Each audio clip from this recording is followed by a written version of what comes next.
Começamos. Bom dia, boa tarde, boa noite para você que está aqui conosco ou para você que vai nos assistir depois. Estamos aqui para mais um evento, né, da nossa semana de eventos. Estamos quase acabando ela, vamos iniciar nossas aulas. E estamos muito felizes que você está aqui no Nubo com a gente. Hoje a gente vai falar sobre emocional, para você que está aí preocupado, para você que quer saber, quer conversar. E hoje nós temos esse espaço aqui dentro do Nubo, na nossa semana de eventos. A gente já falou de comida, a gente já falou de questão, a gente já falou do Nubo. A gente vai brincar nos próximos dias. Então, tem bastante coisa ainda. E, para começar, agora que eu já me expliquei aqui, passa, doutora, passo a palavra para a nossa convidada, por favor. Bom dia, gente. Obrigada por quem está aqui, né, neste momento. Obrigada por quem está assistindo depois também. Espero que a minha fala hoje possa ajudar vocês. A gente vai falar de um tema que é tão recorrente, não só nesse período, né, mas dentro da nossa vida moderna, da vida em sociedade, né, como um todo. A ansiedade, ela é a queixa mais prevalente dentro dos consultórios, né, de psicologia, dentro dos consultórios de psiquiatria, quando a gente fala de saúde mental. O Brasil é o país mais ansioso do mundo, né, tem pesquisas que mostram isso, então acho que o que eu trouxer hoje vai servir de instrumental para que vocês consigam lidar com isso, né, não só agora, nesse período crítico, mas também em outros momentos da vida, tá?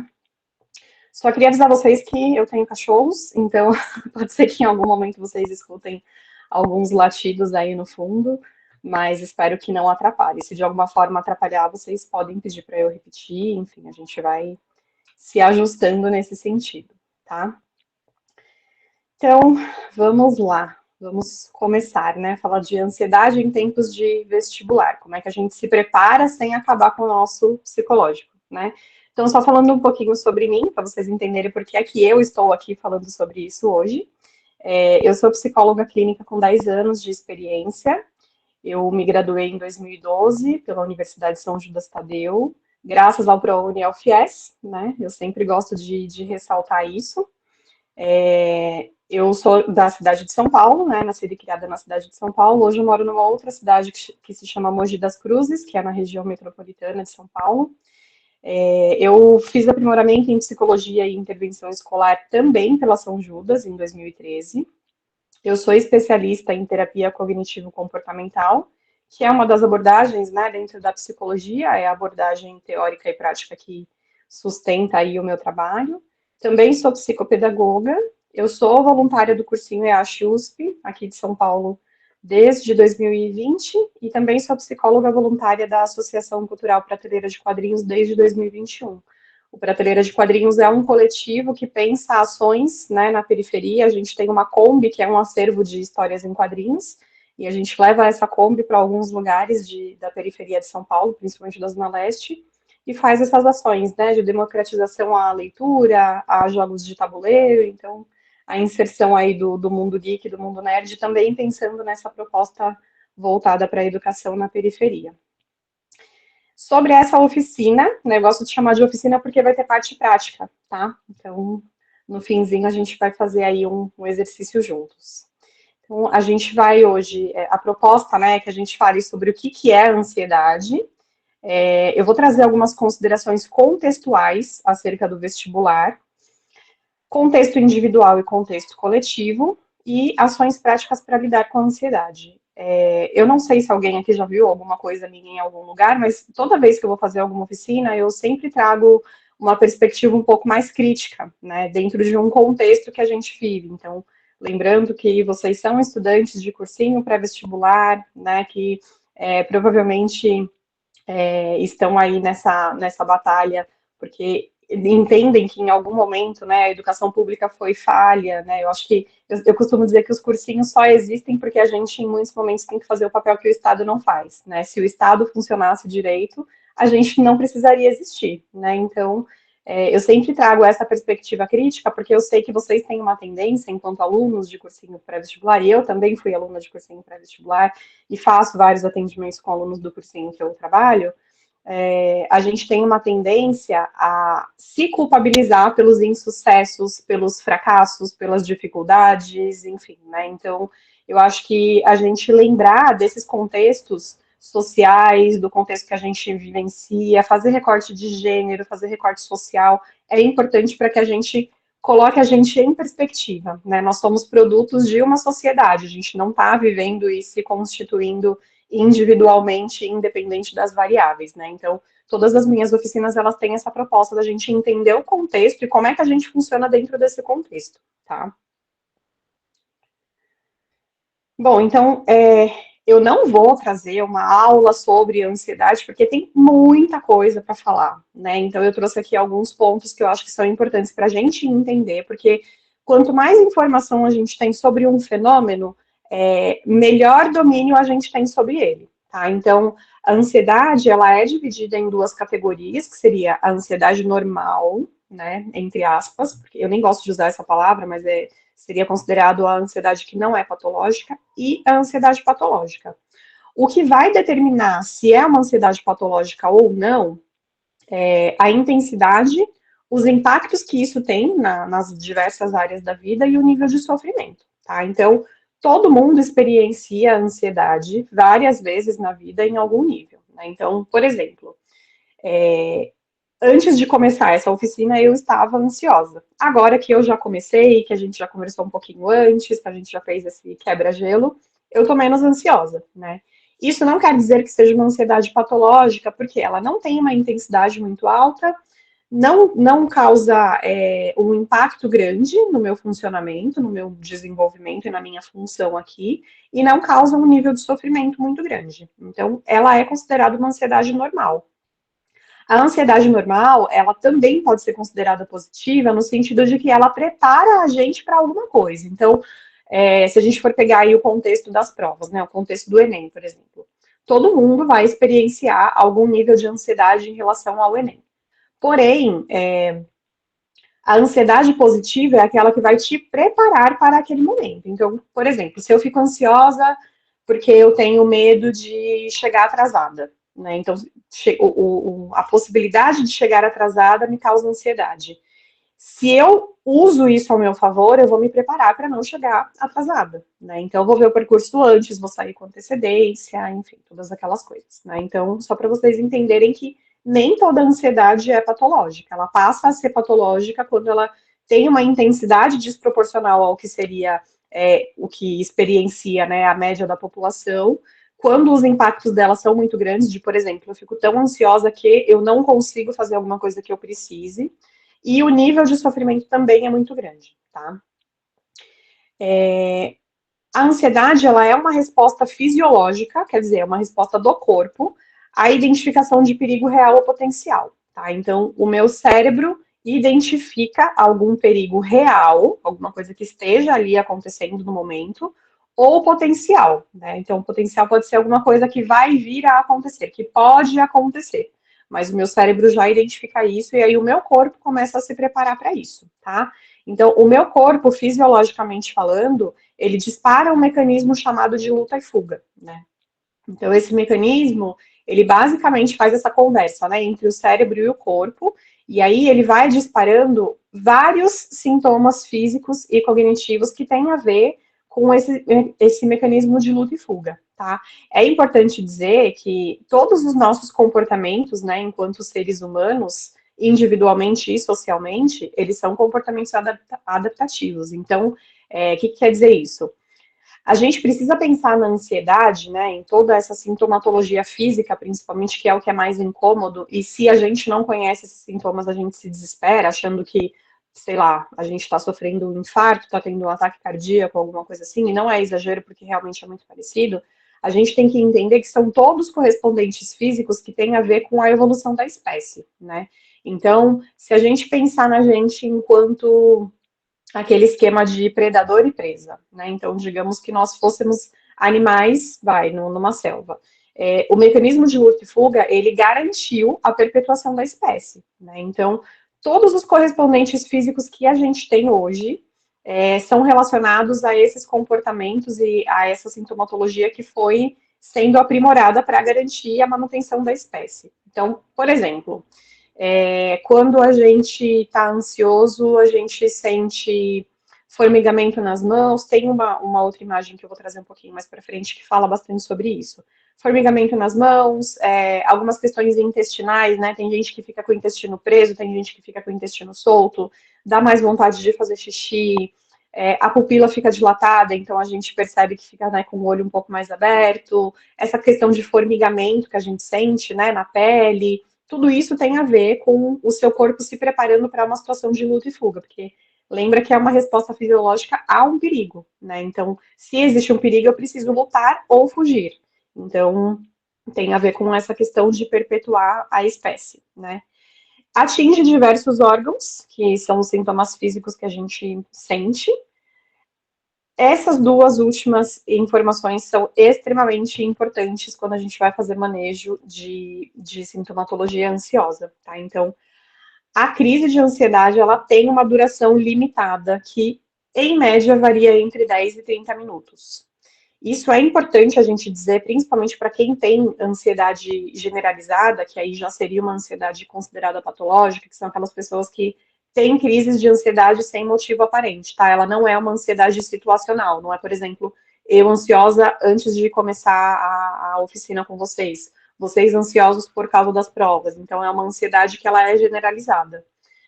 Tem gente que experiencia em diversos momentos do dia ou fazendo coisas corriqueiras, então é aquela que vem, entre aspas, do nada. Claro que dentro de um processo terapêutico a gente acaba entendendo quais são os gatilhos e os mecanismos que mantêm a ansiedade, né? Então, na verdade, não é do nada. Mas a gente sente, né? Os sintomas aparecem do nada. É importante a gente dizer para esses pacientes, para essas pessoas, que ela tem uma duração limitada, essa crise, né? Então, ela vai começar e aí ela vai aumentando a intensidade dos sintomas, ela tem um pico e depois a tendência é diminuir. Por que é importante a gente dizer isso? Quando a gente está começando a ter os sintomas de ansiedade e a gente já teve alguma crise antes, a gente sabe como é que aquilo vai escalar, a tendência que a gente tem é de ficar mais nervoso, de ficar mais ansioso ainda e potencializar a crise, tá? Quando eu for falar de respiração diafragmática, eu volto nesse assunto e explico melhor. Mas o importante é entender que essa crise, ela tem uma duração máxima, ela não vai durar muito tempo, e quando a gente entende isso, e é por isso que eu falo que quanto mais informações a gente tem, melhor a gente maneja a crise, aí melhor a gente consegue ir lidando com aquilo que a gente vai sentir. E é importante também dizer que é não letal, porque, como eu disse, muitas vezes ela parece muito com um ataque cardíaco, principalmente porque tem essa questão do coração ficar muito acelerado, a respiração ficar muito ofegante. Então, é importante a gente dizer para as pessoas que elas não vão morrer, por mais que pareça. Eu já presenciei, né, crises de ansiedade muito forte com pacientes, e eu sei que a sensação é que você vai morrer, né? Ou porque você não consegue respirar, ou porque o seu coração está batendo tão rápido que ele vai parar. Mas ela não é letal, tá? Tanto que se a gente fizer exames cardíacos, quando chega no pronto-socorro dentro de uma crise de ansiedade, você vê que tá tudo bem, tá tudo normal, tá? Então, só para vocês entenderem um pouquinho sobre o que acontece no corpo quando a gente está dentro de uma crise de ansiedade. Então, o cérebro, ele tem um desequilíbrio de serotonina, que é aquele neurotransmissor que é responsável pelo prazer, enfim, né, pela tranquilidade, enfim. É aquilo que a gente experimenta quando a gente termina de fazer exercício físico, por exemplo, né? Então, aquela sensação de bem-estar generalizada. Então, quando o cérebro tem esse desequilíbrio de serotonina, seja porque existe um perigo real, ou porque existe um perigo potencial, ou porque tem alguma desordem no cérebro em relação a neurotransmissores mesmo. E aí é como se a gente estivesse numa situação de perigo, o cérebro manda essa mensagem para o corpo e aí todos os sistemas vão reagir a isso, tá? Então, a nossa musculatura, ela fica mais rígida, o corpo fica dolorido porque ele está recebendo menos sangue, então é como se os vasos se contraíssem, né? E isso também tem um propósito, lembrando daquela coisa de luta e fuga, né? Lembrando que nós somos uma presa que precisa fugir de um perigo. A musculatura vai ficar rígida para que a gente tenha força de correr, por exemplo, ou de lutar. O coração vai ficar batendo mais forte, a gente vai ter um processo de taquicardia, e isso acontece porque o cérebro precisa mandar a mensagem para o corpo fazer a circulação de sangue mais rápida possível, né? Então, o que é vital? Mandar sangue para o coração. Então, basicamente, o nosso coração vai ficar recebendo sangue e fazer esse circuito entre o cérebro e o coração, né? por isso que os nossos membros periféricos, né, as mãos, os pés, eles ficam tremendo, ficam coçando, ficam dormentes e suam bastante, porque eles estão recebendo menos sangue, né? O nosso intestino também acaba recebendo menos sangue, então, referente a isso, depois da crise de ansiedade, pode ser que a pessoa tenha aí algum processo de dor de barriga ou fique com o intestino preso, mas geralmente acontece alguma desordem, né, no intestino, e é por isso que a gente fica com aquela sensação de frio na barriga, é justamente porque o intestino está recebendo menos sangue. Os olhos, a visão tem a tendência de ficar turva e embaçada, né? E, na verdade, assim, a pupila, ela dilata, porque a gente precisa conseguir mapear melhor os perigos ao redor, né? A gente tem que fazer um mapeamento melhor da área onde a gente está. Então, geralmente, a gente fica com o olho um pouco mais arregalado quando a gente está assustado, né? Quando a gente está alerta. No peito, a gente sente a falta de ar. Também tem a ver com esse processo do sangue, né? Circulando no tórax e a gente também se preparando para fugir e correr. Então, por isso que a gente traz a respiração bem aqui para cima, né, bem para o peito e fica bastante ofegante, que é basicamente a respiração que a gente tem quando a gente está correndo, né. E aí, por isso que os exercícios de respiração são importantes, porque a gente manda uma mensagem para o cérebro de se a gente está numa situação em que a gente está lutando e fugindo, ou se a gente está numa situação de relaxamento. Vou explicar melhor quando a gente for fazer o exercício de respiração. O estômago, geralmente a gente tem dor e vômitos, porque também tem a ver com essa questão de receber menos sangue, né, nesses órgãos do sistema digestório. E também, porque se a gente for pensar na gente enquanto animais, a gente sabe que essas secreções fétidas, né, expulsam os predadores. Então, por exemplo, quando um gambá solta aquilo que a gente chama de xixi, né, para espantar o predador. Então, essa questão do vômito tem a ver com isso, né? Se a gente pensar da gente evoluindo como espécie, tem a ver com esse mecanismo de expulsar, né, de repelir aí um predador. Na pele, formigamento ou coceira, e aí já falei, né, porque também tem a ver com essa questão dos membros periféricos receberem menos sangue, e aí a gente sente essas manifestações, né, formigando, coçando e etc, tá? E aí, agora que vocês entenderam o que é a ansiedade, a gente vai entrar um pouco mais na parte cognitiva, naquela parte reflexiva, né, que eu disse, de que a causa do sofrimento, ela não é a situação em si, né, é a interpretação que a gente faz dela. Então, não é a situação que vai causar sofrimento pra gente, é a interpretação que a gente faz dessa situação, né. Isso é um princípio básico da terapia cognitivo-comportamental. Então, o que a gente experiencia é que vai determinar a forma como a gente vê as situações e é o que vai determinar como a gente se comporta, o que a gente acha daquela situação, o que a gente sente em relação àquela situação, tá? É isso que explica diferentes reações à mesma situação, né? Então, se a gente falar assim, por exemplo, são 3 irmãos que foram criados do mesmo jeito e aí eles encaram os problemas de formas completamente diferentes, então tem a ver com isso, tá? A interpretação que eu faço da situação é o que vai me causar sofrimento. E aí, vocês vão entender por que eu estou trazendo essa frase, tá? Então, lembra que a gente vai conectar as coisas. A questão da ansiedade, como é que a gente experiencia a ansiedade, o quanto a gente fica ansioso dentro das situações, e essa ideia de que é a interpretação que eu faço das situações que me traz sofrimento, tá? Então, guardem aí nas caixinhas, porque depois tudo vai fazer sentido, tá? Então, falando daquelas considerações contextuais que eu disse no começo, né? A gente tem um contexto que é individual e a gente tem um contexto que é coletivo. E aí aqui eu estou trazendo especificamente para a área da educação, né? E também em relação a fatores econômicos, fatores sociais, mas lembrando desse momento em que vocês estão passando, tá? Quais são as considerações contextuais individuais que a gente tem que fazer em relação a vocês nesse momento da vida, né? Nem todo mundo teve as mesmas oportunidades de educação formal. Então, a escolarização, o processo de escolarização de vocês foi diferente. O processo de escolarização das pessoas que vão concorrer com vocês no vestibular, prestar Enem e todas essas coisas foram diferentes. Então, a gente também tem que considerar isso antes da gente trazer para a gente mesmo a culpa, né, pelo nosso progresso ou pela falta de progresso, por não ter tido tanto tempo de estudar, não ter me dedicado tanto, enfim. Então, lembrar dessas questões individuais.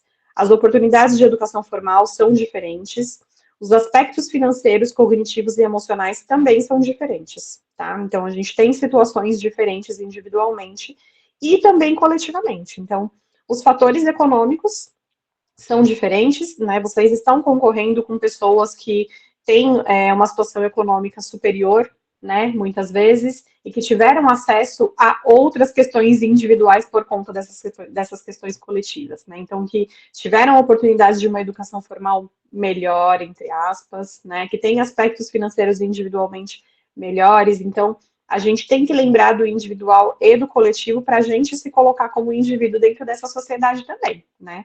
Fatores raciais, fatores de saúde pública, porque a gente sabe que as pessoas que têm condições financeiras inferiores, elas têm menos acesso à saúde, né, a serviços de saúde. E aí eu estou falando de saúde física e principalmente de saúde mental, né? A gente sabe que, por exemplo, terapia é algo extremamente importante para a gente conseguir se regular e a gente conseguir manter aí as nossas funções, mas que é quase que inacessível para pessoas que não têm uma condição financeira favorável para aquilo, que não tem um plano de saúde que te permita fazer, né, terapia pelo plano de saúde. No sistema público é muito difícil conseguir, principalmente individualmente, então a gente também precisa considerar isso quando a gente se coloca aí como indivíduo dentro dessa sociedade e, nesse momento, como estudantes, buscando aí uma vaga no ensino superior, né? E fora os desmontes sistemáticos na educação, sobretudo no governo anterior, né? Então, a gente não pode esquecer disso, né? Vocês estão vindo aí de um contexto, quem está ainda no ensino médio, ou quem veio, né, formado do ensino médio atualmente, vocês tem que lidar com a questão do novo ensino médio, com essa discrepância entre o modelo do novo ensino médio e das provas que vocês vão fazer, né? Então, acho que isso é algo que está preocupando bastante também. Não existe essa conversa, né, entre o modelo de ensino e a prova que vocês vão fazer, o que já causa aí uma situação de insegurança generalizada. Fora todas as outras questões, né, dos dois últimos Enems, de como foi, de troca data, dia a dia, vai ter, não tem, faz consulta pública para escolher a data e no fim das contas escolhe a data que eles querem e não a que tinha sido votada, enfim, uma série de coisas que causa essa insegurança coletiva e a gente sabe que quem financeiramente está melhor preparado, melhor amparado, vai conseguir se preparar de uma forma, tem condições para se preparar de uma forma mais consistente, e isso já faz com que a gente fique mais inseguro. E aí a interpretação que a gente faz de tudo isso é que vai determinar, né, o nosso nível de ansiedade, enfim, várias coisas. Então, todas essas coisas que eu trouxe em caixinhas, elas vão se juntando, né, vão formando o cenário que a gente vive hoje.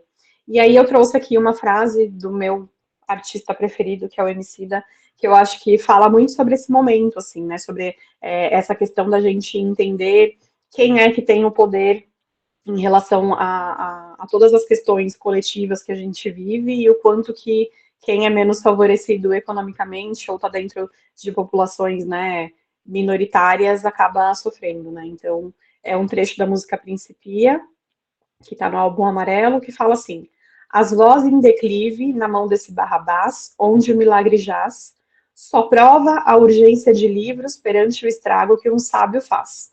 Então, eu gosto de trazer essa frase e ela me traz muito essa questão de que quanto mais a gente tem informação, melhor a gente consegue lidar com essas coisas estruturalmente falando, né? Então, se a gente se vê só como um indivíduo e a gente não lembra desses contextos nos quais a gente está inserido, a gente fica enfraquecido. Agora, se eu entendo que a minha trajetória educacional passa também por questões econômicas, por questões raciais, por questões de saúde pública, por quanto o governo investe ou não em educação pública, quando eu me vejo como resultado de todo esse sistema, talvez eu consiga lutar com mais estratégia, me juntar com pessoas certas, buscar a informação em lugares certos, para que a gente consiga mudar a estrutura, né? É isso que a gente faz, por exemplo, dentro do movimento de cursinhos, né? Então, a gente pensa em todas essas questões e aí propõe soluções para que vocês também consigam chegar no lugar por onde a gente passou, né? Então, lá na minha biografia, né, quando eu vou dar as oficinas, eu sempre falo que eu sou aluna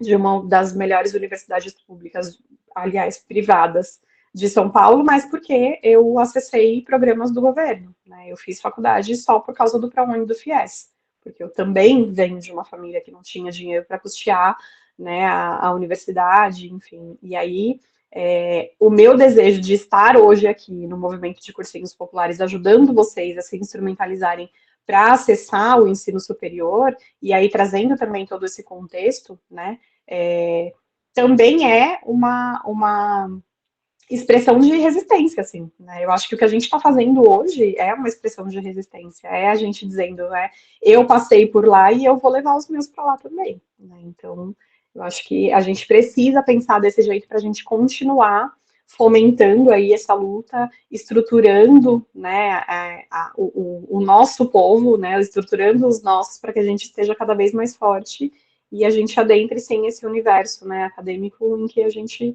não se reconhece. Então, só para vocês entenderem que a ansiedade nem sempre tem a ver só com o quanto vocês sabem em relação aos conteúdos que vão ser pedidos, né? Elas também têm a ver, elas também passam por essas camadas que são mais estruturais e do sistema e não só da gente enquanto indivíduo, tá?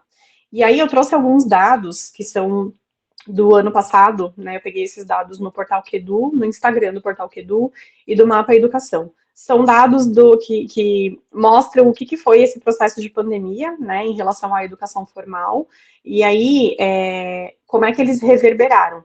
E aí, por que eu trouxe esses dados? Para vocês entenderem como é que esses alunos da educação pública estão chegando nesse processo de estudar para um vestibular, né?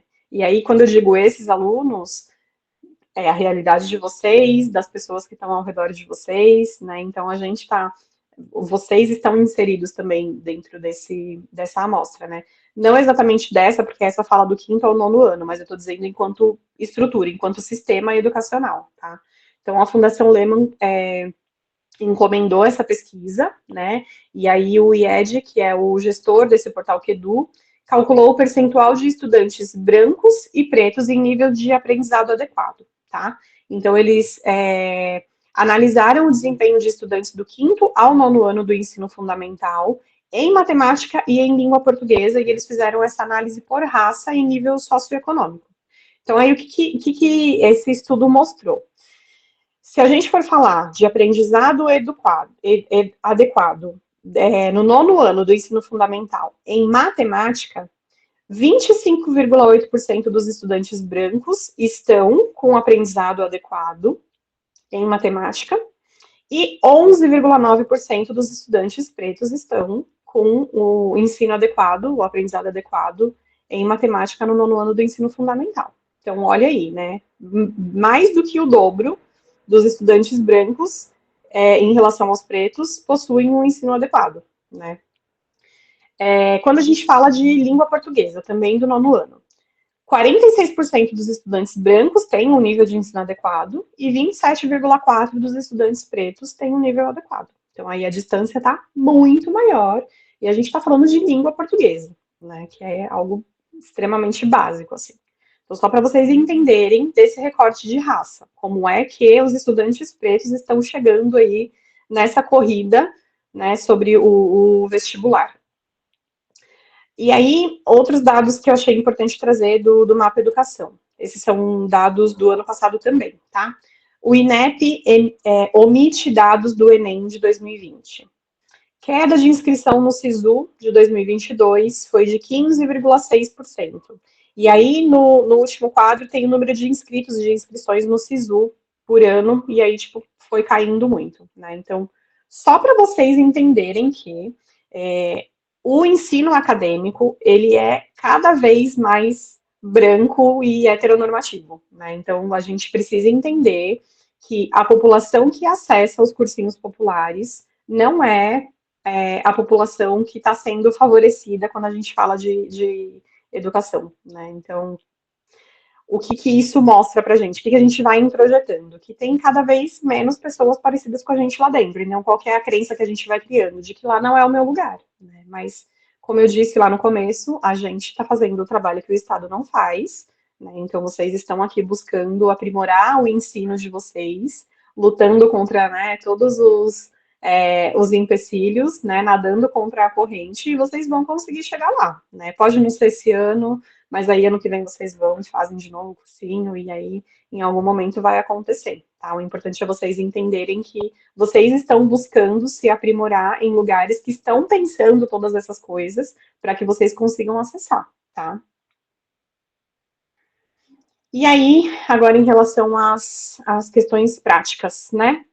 Como é que a gente faz para conseguir lidar com tudo isso que a gente percebe, com tudo isso que a gente pensa, com tudo isso que a gente vivencia e não deixar que a ansiedade desse período em específico tome conta da gente, né? Então, primeira coisa é não lutar contra os pensamentos intrusivos. Pensamentos intrusivos são aqueles pensamentos que aparecem sem a gente prestar atenção, né? Sem a gente produzir, digamos assim, não é uma ação ativa, né? Não sou eu quero pensar sobre ter medo da prova do Enem, sobre chegar atrasada no Enem, sobre ter um branco na prova. Não sou eu que estou querendo pensar sobre aquilo. São pensamentos que simplesmente aparecem, né? A gente tem que lembrar que a natureza do cérebro é pensar.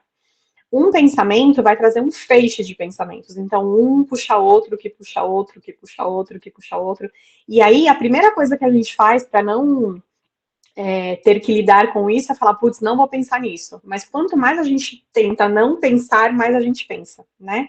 Então, se a gente fala assim, eu não vou pensar sobre o medo que eu tenho do vestibular, automaticamente eu estou pensando sobre isso, né? Então, quando a gente fala em não lutar contra os pensamentos intrusivos, é entender que pensamentos são só pensamentos. Não existe materialidade nenhuma nisso, né? Pensamentos não são verdades absolutas.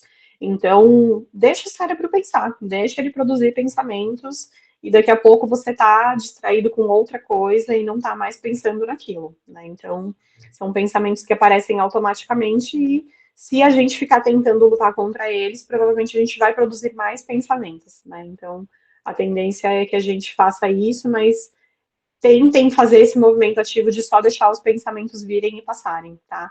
Tem um exercício que a gente faz com os pacientes na terapia, em TCC, para mostrar essa coisa de que pensamentos são só pensamentos, né? Então a gente pede para a pessoa escrever, pensar na pessoa que mais ama, por exemplo, vai, porque eu sou a paciente, então eu vou pensar na minha mãe. E aí o terapeuta fala assim, qual que é o nome da sua mãe? Sei lá, Maria. Então escreve assim, escreve nesse papel, hoje a Maria vai morrer. E aí, geralmente, a pessoa toma aquele susto, né? Mas é um exercício para explicar que o pensamento é só um pensamento. Não é porque eu pensei que a Maria vai morrer que ela necessariamente vai morrer, né? Então, não existem evidências que comprovem que ela vai morrer, que aquele pensamento fez com que ela morresse, se caso aconteça. Né? Então, só para dizer que pensamentos são só pensamentos, eles não são verdades, então tá tudo bem o cérebro produzi-los, tá? Externalizar a preocupação é importante, então quando a gente tira de dentro da cabeça e coloca em outro lugar, a gente consegue lidar um pouco melhor com as sensações que aquilo causa, né? Então, anotar em algum lugar, desculpa, nomear, conversar sobre também é importante, né? Tirar de dentro da gente e colocar em outro lugar, seja num papel, seja num bate-papo com pessoas que estão passando pelo mesmo momento, que já passaram ou que não passaram, mas que conseguem acolher vocês. E aí é muito importante saber com quem conversar sobre isso, a depender do objetivo de vocês. Então, se eu quero conversar sobre isso para me instrumentalizar, provavelmente é melhor eu conversar com alguém que já passou por isso, né? Ou que está passando por isso, para a gente trocar experiências, trocar impressões.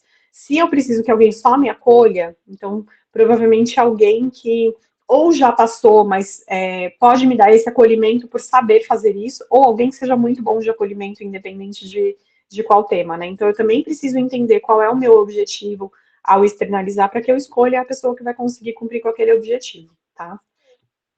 Identificar se a preocupação é produtiva ou improdutiva, e aí a gente tem uma técnica dentro da TCC para fazer isso, eu vou mostrar depois para vocês. Vou abrir o formulário e aí vocês podem printar a tela. Desafiar os pensamentos, que é o RPD, eu também vou mostrar para vocês. Técnica de catastrofização. Essa técnica é uma técnica que a gente usa para se preparar cognitivamente para os cenários que podem acontecer. Então, ela consiste basicamente em você pensar no pior cenário e tentar se preparar para ele. Porque se a gente está preparado para o pior cenário, para a catástrofe, a gente está preparado para tudo que vem no intermédio, tá? E técnica de respiração diafragmática, que a gente também vai fazer juntos. Então, vamos praticar. Deixa eu ver se abriu na tela. Abriu. Vocês estão vendo que tem uma bolinha aí girando para dentro e para fora dessa espiral, né? Então, a respiração diafragmática, como eu disse, que eu ia explicar para vocês qual é a relação que ela tem com a ansiedade, ela é uma respiração que mostra para o nosso cérebro que o nosso corpo está numa situação de relaxamento e não de luta e de fuga. Então, quando a gente está em uma situação de ansiedade, é importante a gente respirar com o diafragma para a gente diminuir a potência da crise ansiosa, tá? Se a gente continua respirando com o pulmão, que é a tendência que a gente tem de ficar ofegante, a gente começa a sentir que está ficando com a respiração mais rápida e a gente vai ficando mais ansioso ainda, né? Então, quanto mais ansioso eu fico, mais rápido eu respiro. E quanto mais rápido eu respiro, mais eu mando para o cérebro a informação de que eu estou correndo, de que eu estou fugindo de alguma coisa. Então, a tendência é que a gente acabe aumentando a potência da crise ansiosa. Para a gente conseguir diminuir a potência da crise ansiosa, a gente precisa respirar com o diafragma. Por que eu trouxe esse exercício aqui? É importante que vocês façam fora dos momentos de crise. Então, é legal a gente fazer todos os dias, treinar pelo menos um pouquinho por dia, porque daí, no momento da crise, eu vou saber o que fazer, tá? Eu não vou ficar desesperada, e aí eu vou saber o que fazer, vou saber como respirar, para conseguir mandar essa mensagem para o meu cérebro de que tá tudo bem, e ele pode desfazer, pode desativar aquele mecanismo de luta e fuga, tá? Então, vamos treinar. A gente vai respirar segurando o ar na barriga, né? Então, vocês podem colocar uma mão no peito, só para vocês sentirem se está subindo ou descendo, né? O peito, se ele está expandindo ou não. Se ele estiver expandindo quando eu estiver inspirando e expirando, eu estou segurando o ar no lugar errado. Então, a outra mão vocês podem colocar no abdômen e aí sentir que o abdômen está expandindo, tá? Então, quando a bolinha estiver indo para dentro da espiral, eu vou inspirar. E aí, quando ela estiver saindo, eu vou expirar. Mas tentem fazer isso segurando a respiração na barriga. E é por isso que a gente tem que treinar, porque não é a nossa respiração natural. Tá? Então, vamos lá. Ó. A bolinha terminou de expirar, vamos inspirar. Expira. Inspira. Expira.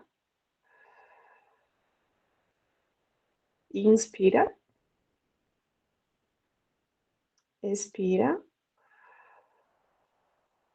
Então, só para vocês entenderem como que funciona, depois vocês podem treinar.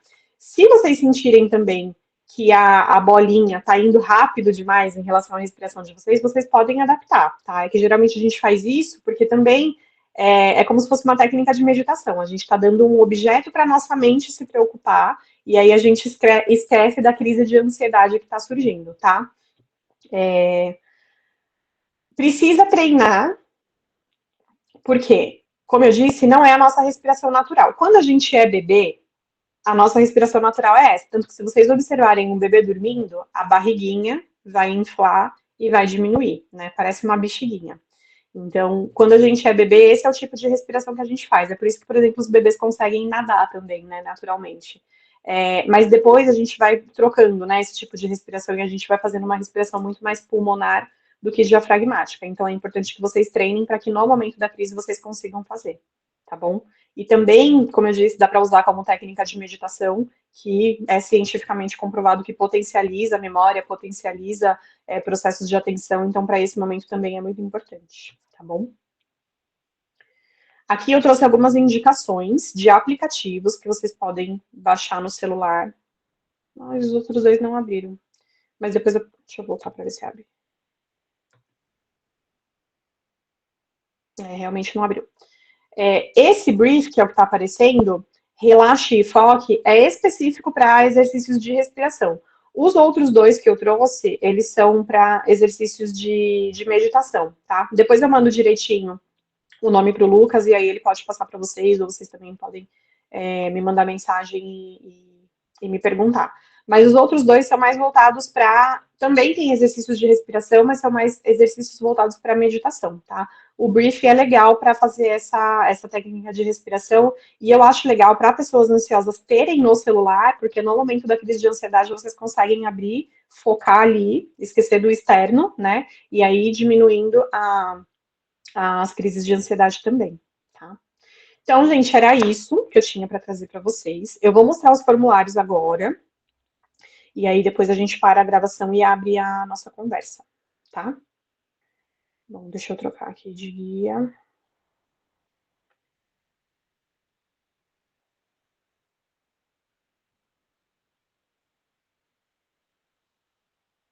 Peraí, deixa eu interromper esse aqui para eu abrir o formulário certo e mostrar para vocês.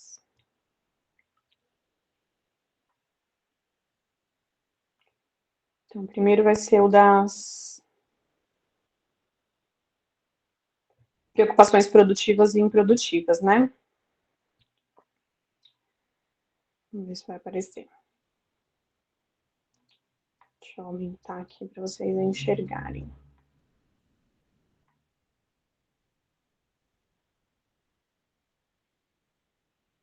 Então, assim, isso aqui também é um formulário que a gente usa dentro da terapia cognitiva comportamental. Ele diz assim: todos nos preocupamos com alguma coisa a parte do tempo. A questão é se a atual preocupação é produtiva ou improdutiva. Preocupação produtiva é aquela que leva a uma ação concreta, específica, plausível e com razoável chance de acontecer. Improdutiva é simplesmente a preocupação com alguma coisa possível, que pode acontecer, mas é extremamente improvável. E aí, aqui nesse formulário, vai ajudar vocês a identificarem se a preocupação que vocês têm, ela é produtiva ou é improdutiva, tá? Então, digamos que minha atual preocupação é ter um branco no Enem e não lembrar de nada. Aí eu vou me fazer essas perguntas que tem aqui no formulário, né? Isso tem probabilidade muito pequena de acontecer, e aí lembrando, né, do que o Lucas falou, que vocês tiveram mais de 1000 horas de aulas, a probabilidade que tem de acontecer, ela é muito pequena? Sim, com certeza, né? De esquecer tudo, a probabilidade de acontecer é muito pequena. Que previsão que eu estou fazendo? Né? Então, é uma previsão irrealista de que eu vou esquecer tudo, né? Qual é o problema que precisa ser resolvido? Então, de repente, eu preciso me certificar do que eu sei, me apoiar mais no que eu sei. Que ações específicas que eu posso colocar em prática? Eu posso revisar o conteúdo, eu posso fazer simulado, eu posso olhar as provas anteriores. Essas ações parecem razoáveis? Sim. Eu estou me preocupando com coisas sobre as quais tenho pouco ou nenhum controle, e aí depende do que eu estou me preocupando. Se é sobre o conteúdo, é algo que eu tenho controle, né? Essa é uma preocupação produtiva ou improdutiva? E por quê? Então, essas perguntas, elas vão guiar vocês a entenderem se a preocupação que vocês têm, ela está sendo produtiva ou improdutiva, tá? E aí ajuda a gente a fazer aquele raciocínio, né? Aquela flexibilidade cognitiva de entender o que eu posso fazer, o que está sob meu controle fazer para agir, né? Sobre o que eu estou pensando aí. Agora, deixa eu ver. Tem um outro formulário que também é muito legal. Deixa eu fechar isso.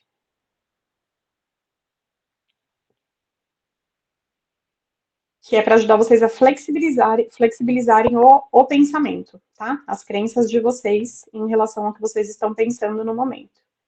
E aí eu vou trazer também um exemplo. E aí, se vocês quiserem, depois eu posso mandar para vocês. Aqui.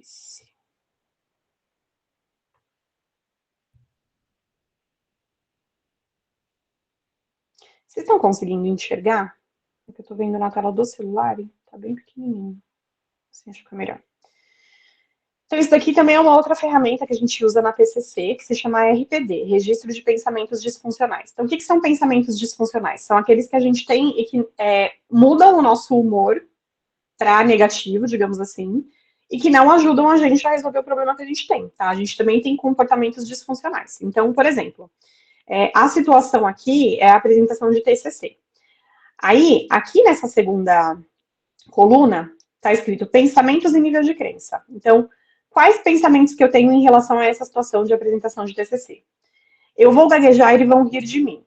Ninguém vai entender a minha explicação. Vou ser reprovada.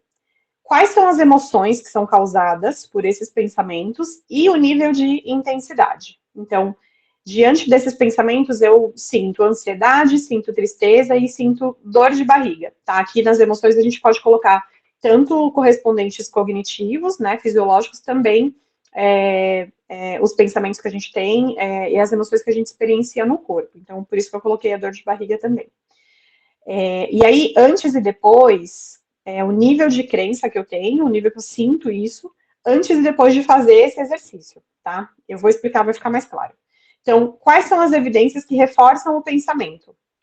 O pensamento de que eu vou gaguejar, de que ninguém vai entender e que eu vou ser reprovada. Isso já aconteceu no ensino médio, e às vezes eu esqueço a fala ou eu me confundo. E quais são as evidências que contradizem esses pensamentos? Os alunos do ensino médio eram bem mais imaturos. A maioria das vezes eu me lembro da fala e eu domino o conteúdo. E eu estudei muito para isso. Então, qual que é o pensamento alternativo que eu posso colocar no lugar daqueles pensamentos que são disfuncionais e que têm a tendência de me deixar ansiosa, de me deixar triste, de me dar dor de barriga e de me paralisar?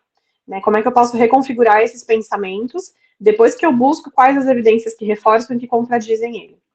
Então, se eu gaguejar, é só eu respirar e falar com calma. Se as pessoas tiverem dúvidas sobre a minha fala, elas vão me perguntar. Eu escrevi o trabalho, então eu sei. E aí a gente volta lá nas emoções e intensidade para a gente mensurar. Ansiedade, né? Quanto de ansiedade que eu estava sentindo antes de fazer esse exercício de reconfigurar o pensamento e quanto que eu estou sentindo depois. Então, de uma ansiedade que estava em 100%, eu estava 100% ansiosa pensando nisso, depois de reconfigurar o pensamento, eu sinto 50%. Tristeza, antes era 80 e depois 30. Dor de barriga era 60 e depois 30.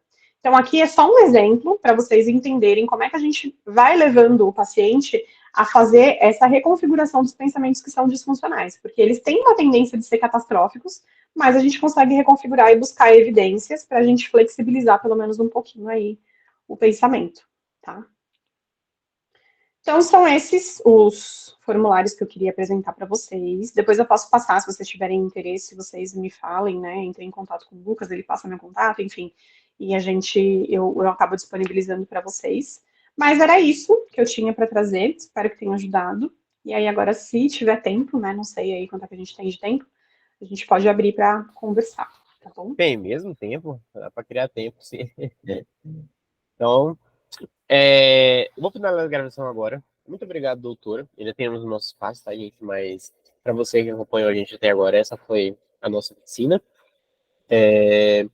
Qualquer dúvidas, vou procurar sim a doutora para a gente pegar os documentos, poder passar para vocês poderem trabalhar. E encerramos a gravação por agora. Vamos lá.